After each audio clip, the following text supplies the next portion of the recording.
So, if you're a gamer, you would know that video games get a bad rep on the media. But the question is, why? So I'm just going to get straight to the point here. Video games get a bad rep on the media. They have for a long time now. But there's just so much untapped goodness within that bad. And that's what I'm here to talk about today. The first thing I want to cover is why only the bad parts are talked about.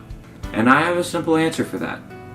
Toxic gamers. Toxic gamers are exactly what they sound like. They are the bad side of the gaming community. A toxic gamer cares about no one but themselves. They are, simply put, bullies. And the reason why video games get such a bad rep on the media is because the media only focuses on these toxic gamers and not the good ones. And this isn't just with gamers, this is with anything nowadays. Police, military, LGBTQ+, people of color, the list goes on. Now, I'm not saying that the media shouldn't talk about this kind of stuff.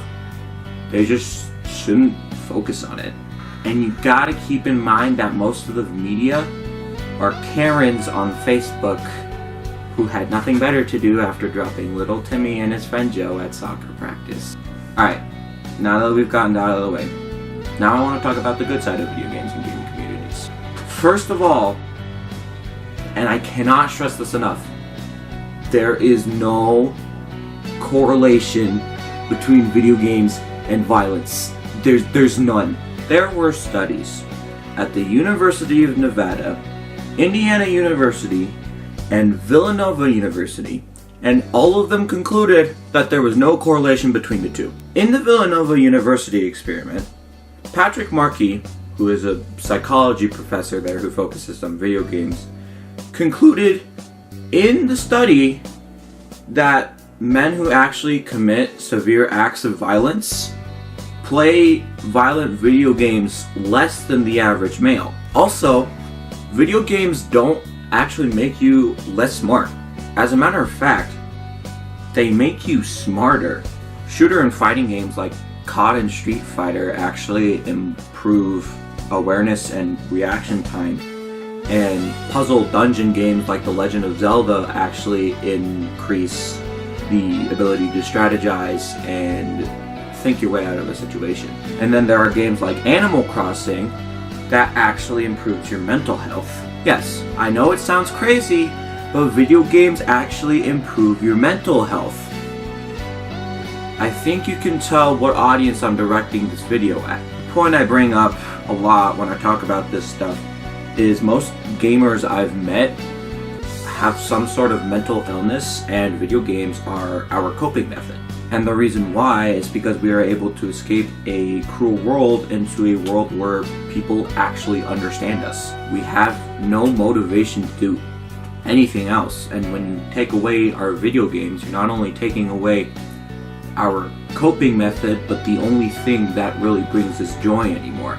And if you're still confused, think of it as the older generation with books. One time, I was feeling a little bit more depressed than usual, and I went on to the Smash Bros. Discord server I'm a part of, and I told these random strangers that I was feeling depressed, and they supported me. They were kind to me. They believed in me. See, this is what I'm talking about when I say that gamers are nice. Each game has a loyal fan base of players that support each other and understand each other and believe in each other. Believe it or not, I actually play Smash Bros. Competitively, and whenever I go to a tournament, everybody is just so nice. After every game, we always give each other feedback without being mean about it. Sure, sometimes it can get a little salty, but it's always a super fun experience. And one more thing. I recently read a book called Blood, Sweat, and Pixels by Jason Schreier. It's a book where every chapter goes into the development struggle of a different video game.